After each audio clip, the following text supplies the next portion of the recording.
Evelyn was a boss. Evelyn was a boss. Okay. Book of the week. Seven Husbands of Evelyn Hugo was. All right. First, let me say this book is long. I did not read it because I was not trying to pay for it, but I got it on Spotify. So I listened to it. It took me forever to listen to it, and I almost gave up. This was a book club book, and I almost gave up because I'm impatient. I was begging my book club girlies to tell me how it ends because I was like, I'm not gonna make it. I'm not, but I did it. It was so worth it. Where do I start? Okay, the beginning. Evelyn grew up poor. She actually is a Hispanic little girl who been through the trenches with her family, and all she want to do is become famous and escape being poor. She did what she had to do. She was light skinned enough to dye her hair blonde and look exotic, like not white, but not Hispanic. And she played on that. When she realized that people were so interested in her look, she played on that. She started to dress herself up, and even though she was thin, like it described her like she was like washboard, but she made it. She used her resources after she learned the things that motivate men, and she learned how to get through into Hollywood and make it. She started to make connections and use people and do what she needed to do to make a clear path for Evelyn. She changed her name and everything. Evelyn was a boss. Evelyn was a boss. You got to read the rest of her story. But in the beginning of the book, she's old. This beautiful, beautiful black lady named Monique.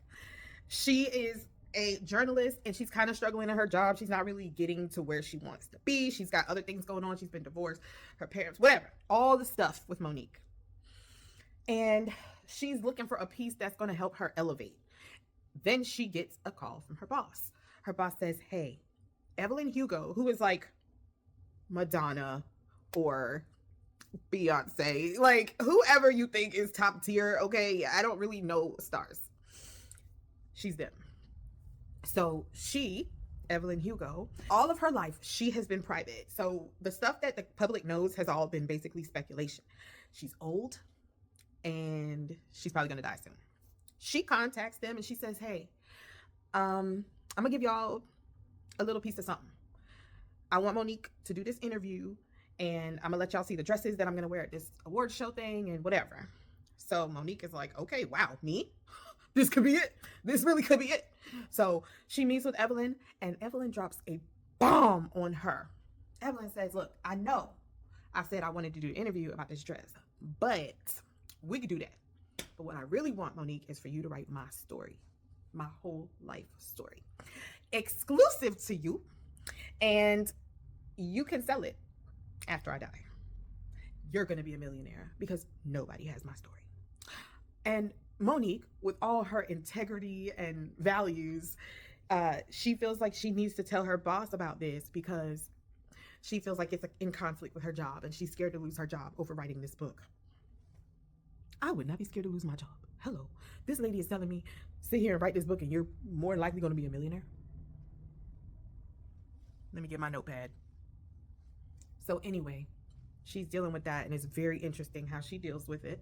And we start learning about Evelyn and her 7 husbands and her best friends. Very, very interesting. So much detail. Every story from every husband was different. I loved it. The imagination on this writer is crazy. Now, there was love, there was deceit, there were lies, there were fatalities, not necessarily murders. Trust me, I was very disappointed to find out nobody was going to get murdered. But there was so much else that filled up the space, and it felt real. I was on a roller coaster with her. I was like, no, don't do this. And the thing is, they took Evelyn and they made her good and bad. but they made her so good that you had to forgive the bad. You just had to overlook it. And it's so intense and emotional. Not and I'm not even saying like you gonna cry the whole time. Emotional, just emotional. Like you feel excitement when she does, and you feel hold on. Okay. She goes through a lot of things, and she has a lot of insightful little remarks and stuff that she says too. Like if I was reading it on my Kindle, I would have been highlighting some stuff for real.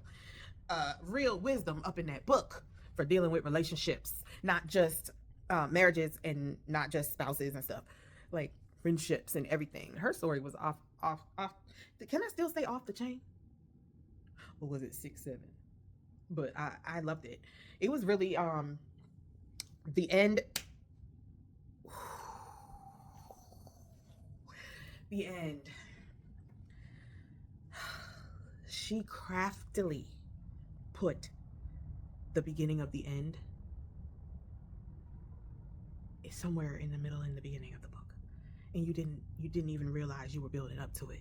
It was hidden. It was deep inside the words, and then it just popped out at you, and you were like, crying,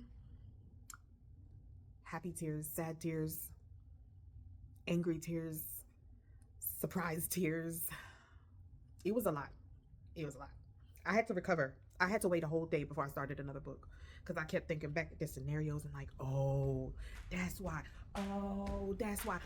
Oh, it was crazy. That was a wild ride. Read it.